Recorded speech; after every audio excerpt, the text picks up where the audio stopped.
Medine'nin gülü.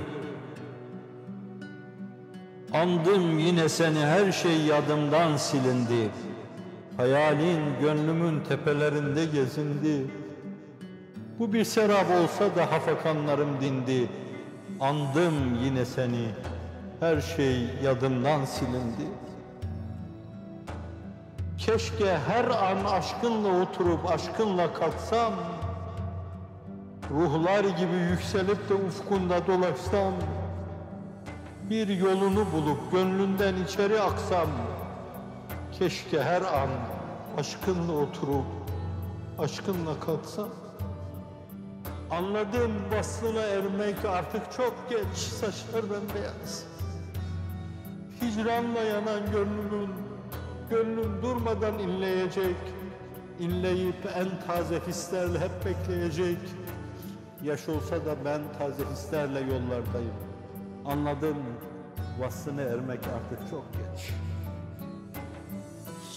Kalbim bir güvercin kalbi gibi titrerken adından, ne olur sana ulaşmam için kanadından, bana bir tüy ver, pervaz edeyim hep ardından. Kalbim bir güvercin kalbi gibi titrerken ardından. Ey kupkuru çölleri cennetlere çeviren gül, gel o bayıltan renklerinle gönlüme dökül. Vaktidir ağlayan gözlerimin içine gül. Ey kupkuru çölleri cennetlere çeviren gül. Mecnun gibi arkandan koşan kulun olayım. Bir kor saç içime ocaklar gibi yanayım.